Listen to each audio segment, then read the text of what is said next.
Hi honeys, welcome back to another episode of Ghetto Do It For You. Alright, let's talk living with someone, living with a guy, living with a friend, living with anybody, but we're going to speak a little bit on my experience, which is living with a guy. The reality of it is everyone, will glamorize moving in with your fiance, boyfriend, significant other, whoever, and it's not all glitz and glamour 24/7 because there's gonna be times where you piss each other off. So let's talk about it. So, you move in, you're all excited, you're doing all the things, you're probably like getting up cute and making sure you look all nice when you wake up in the morning and making them breakfast and coffee. Okay, that wears off. Don't get me wrong, I'll still make my man breakfast and coffee sometimes, but like I used to always like feel like we had to get up together and let's do stuff together, and it's like now I get up, I'm out the door, I go do what I want to do, or I come sit on the couch and watch my TV because he likes to sleep till 1 in the afternoon and I don't.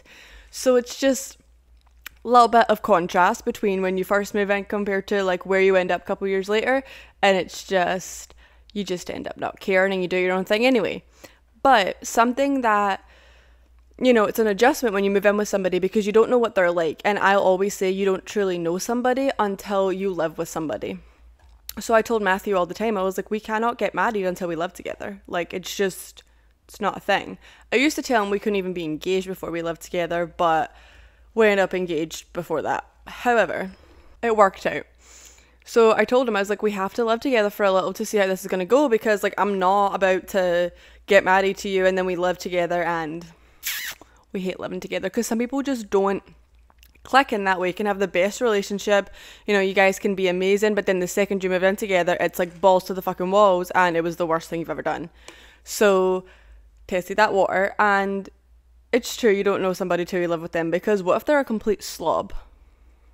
You don't know till you live with somebody. You don't know what they're like with morning breath and gross hair and fresh out of bed in the morning, or their hygiene. Do they shower every night? Do they shower in the morning? Do they do both? Do they brush their teeth before bed? Do they, there's just so many things. Do they get toothpaste all over the mirror? Like, it goes from such small things to like really big things. Like, do they clean the house? Do they help you?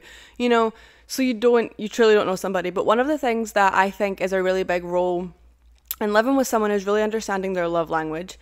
And I don't know if this is for everybody, but for me, I personally think that love languages are every day in your life. Like, they are every single day, no matter what, and they don't just pertain to relationships. They pertain to friendships, family, like all of the things. Like, it doesn't just have to be a romantic relationship for you to have a love language in that way. And I personally think that if you know their love language when you live together, it makes it easier because you can understand them better. You can understand, what they want and what they need in life, and you can do it in multiple ways. So like, my love languages are acts of service and words of affirmation. So like, when Matthew comes home, if he helps me clean or he cooks dinner or something like that is my way of being just like, okay, one less thing I have to do, because I'm such an overdrive. Like, when I come home from work, I'm always just go, go, go, go, go. I have to do this, after this, after this, blah, blah, blah, blah. So if he can come in and take something off of me and do it, then it relieves me and I'm more relaxed, I'm more happy, I'm able to be more loving and just like, actually be in our relationship. And it's not just constantly like cleaning up, because you shouldn't have to mother somebody's son. I've said it before, you're not cleaning up after him. So make sure he cleans up his own shit at least. However, if Matthew comes home after work and like he sits on the couch and he doesn't do anything every single day, and I'm over here slaving away making dinner, doing the laundry, cleaning the house, like, I get mad, because my love language is acts of service, and you cleaning the house is an act of service for me. You making dinner, like, that's how I like to be loved. I like people to do things like that to help out, take that weight off of my shoulder. And he had to learn that, because when we first moved in together, I wasn't working full time. And so I was able to do everything and it wasn't really a big deal, but then I got overwhelmed, and he had to learn that a way to get me not overwhelmed is just to help, and my love language is acts of service. And so when he does that, it makes me more like, okay, thank you. Like, I really appreciate it, instead of like, some people don't have that as their love language and they could care less if you help them. They'd rather do it themselves anyways. So he didn't know that was one of my love language. Obviously you have to learn that about a person. And same with words of affirmation. Like, every day when he comes in, he's always like, hi honey, like, whatever, I love you. Whenever he leaves in the morning, says I love you, says goodbye. Like, if you left and you didn't say I love you or something, like, I'm gonna think you hate me all day. Like, I need that reassurance without having to ask for it. So that's like my way for words of affirmation. Like, I don't want to ask you to tell me you love me. Like, you should be able to say it off your own back. Just check in, the whole thing, or like when they call you pretty or whatever, like if you're just sitting there and they're just like, oh, you look really pretty right now, like all of that, like that's what I need. And so learning that about a person can be very difficult, and the person also needs to know what their love language is themselves. Like they have to have that conversation. Like you guys have to sit down and have that conversation, because for a while Matthew was unsure on what his was. And with his, it's like physical touch. So like we always hug, kiss when we come in from work, give a hug. When he leaves in the morning, same thing, because that's how he likes to be loved. So that's, I don't know, like it just, when you move in with someone, if you understand what they need from the relationship and what they need in their everyday life, it makes it better. Like sometimes I'll wake up in the morning and we'll meet, for lunch, and he's already made my lunch for me, and I'm like, oh, okay, because it's one less thing I have to do in the morning. Or I'll prep it the night before for us, and just stuff like that, like little things. Or I'll leave little notes in his lunchbox. Like all of that stuff is just, like, that's part of it. And when you live with someone, you really see them through all those vulnerable moments. You see them angry, you see them upset, you see them when they're coming home after a really, really long, hard day at work, and all they want to do is sit on the couch and do nothing because they're just so physically and mentally exhausted. And it's hard to then be like, well, I'm tired too, but you have to realize that like someone's had a really bad day. Like that person's had a really bad day. You need to be mindful of that. And it can be hard sometimes to fight that battle and be like, okay, but I'm tired and I'm over here doing all of this, but okay, I understand. Like, it's not every day, it's just this one time you're not having a good day, you're just mentally exhausted, physically exhausted, I'll pick up the slack, because that's how it is in relationships. And when you live with them, even more. Come home from work, you don't want to do anything, your significant other can be like, okay, well, I'll pick up the slack for you, let's see, what is it we need? Oh, okay, I'll clean the house, or I'll make us dinner, whatever it is. There's been times where I've been laying on this couch and Matthew comes in and he's like, what's up? Like, blah, blah, blah, blah. And he'll come join me. And I'm like, I don't want to cook. I don't want to do a thing. I don't want to work. I don't want to anything. All right, he'll figure out. He'll either call us in food or he'll make us food, and it's vice versa. If there are days where he's physically exhausted, I take the load. Like, that's just how it is. And it's a lot of give and take, and it's a lot of understanding and patience. God, is patience needed. And I have like zero, but I'm working on it. But you see them in the most vulnerable moments, when they wake up in the morning and they're cranky and they're grumpy, or you get woken up in the middle of the night by your dog and they just are like pissed off at the world, and you just pick your battles. Like, honestly, pick your battles. Like, if you wake up in the middle of the night because one of the dogs is sick or something, or when we had a puppy, like, oh my God, it was hell. Like, you have to be up sometimes in the middle of the night with them, they get sick, they have to go pee, all the things, and really see somebody then. So it's hard because you don't know how a person reacts in a situation until you're put in the situation. So living with someone is not all glitz and glamour. It can be, it's really nice, because don't get me wrong, then when they come home after a really good day at work, or they're just so excited to see you and they've been gone for you for 8 to 10 hours a day, like, you're so happy, like, oh my God, hi. Or you guys can go on a walk with the dogs, or like together, you go to sleep together, you can cuddle, you wake up together, and it's nice. Like, there are those really happy moments too, when you guys can cook together, have date nights at home. Like, there's so many plus sides to living with someone. Not trying to say it's all bad, but you have to really understand the person, and there's going to be growing pains, and it can be difficult, but you just work through it, because if that's what you want, right? Also, know that you're gonna get in each other's personal space, and you're gonna get just like frustrated some days and flustered and just like need 5 minutes to breathe, and that's okay. Like, me and Matthew spend almost all of our time together, besides when we go to work.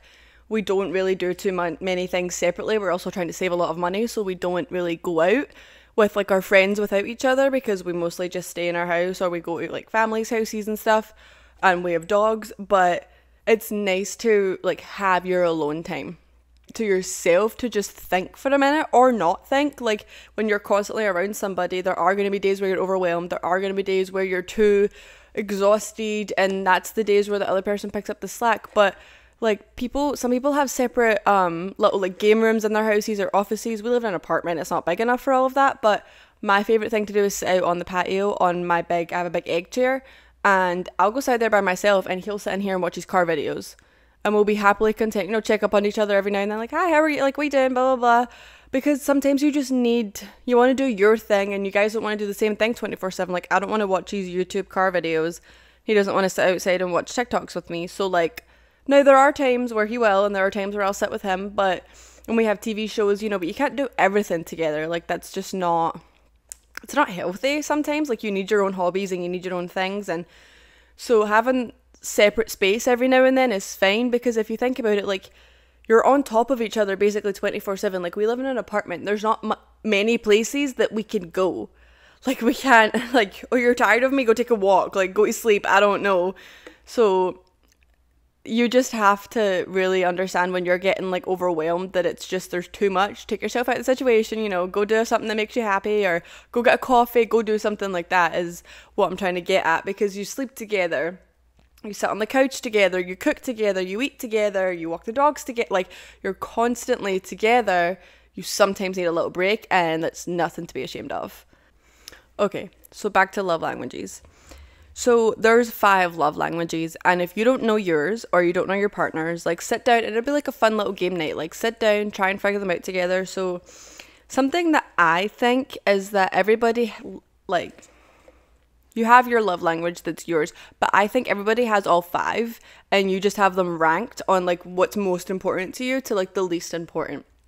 So the 5 love languages are quality time, which is, alone time without phones or date nights or something like that, where you're actually spending true quality time together, playing a card game or making food together where your phones are down. It's just the two of you. You can actually have a conversation, and like, there's no phone, no social media, no friends interrupting. Quality time is that. Acts of service, helping around the house, tidying up, making lunch for you, or helping you with a task that you need, all of that. Putting gas in the car. Physical touch is the other one, which just, cuddling or giving a hug, or just if you're watching TV, a little like touch on their like leg or something, like that is like physical touch. Like, in any way, that's just how a person likes to be loved. So just like a little, anything counts. Receiving gifts is another one. Isn't gift giving one? I think receiving gifts and giving gifts is like the same, and it's like, a little surprise flowers or a coffee or something like that.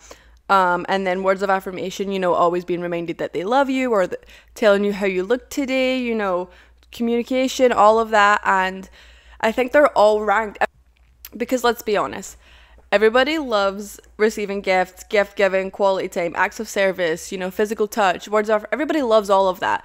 But what is most important to you? What's a priority? Is the priority getting a gift? Is the priority the words, physical touch? Like, you have to, but it's like, it's really interesting to find out, because then it helps you understand your partner better, and living together becomes just that much easier, because you can actually understand a person and you can help them in however they need to be helped. Like, but truly understanding the person helps with living with them, and it's not all happy-go-lucky 24/7, but that's just life, that's just relationships, that's just friendships, that it's just not all bubbly, because it's unrealistic. But it's fun, it has its ups and downs, and it's always worth it. But understanding a person is very difficult to understand, and honestly, just communicating with them, like, if you're like annoyed with something and you're like, why are you not helping me with this, or I need this, like, you just have to be open to communication. Because there's been times where I've had to get Matthew and been like, hey, like, I feel really neglected in the fact that I'm the one cooking dinner every night, I would like your help. And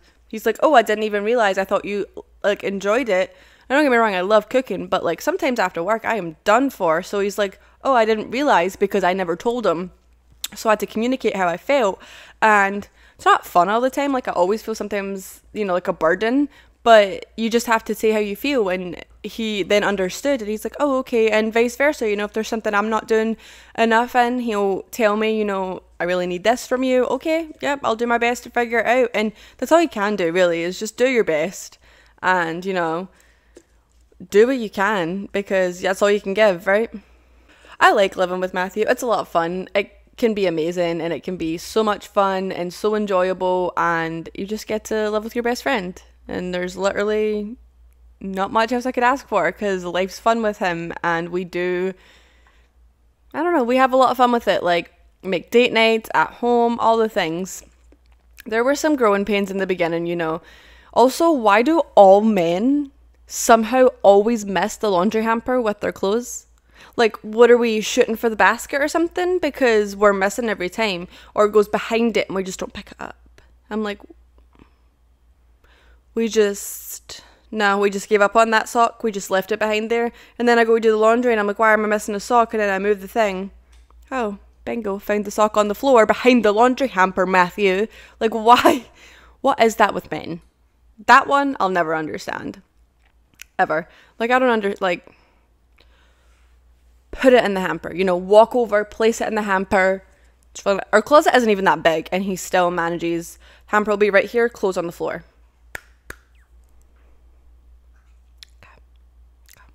Okay, sweetheart, you know, whatever you want.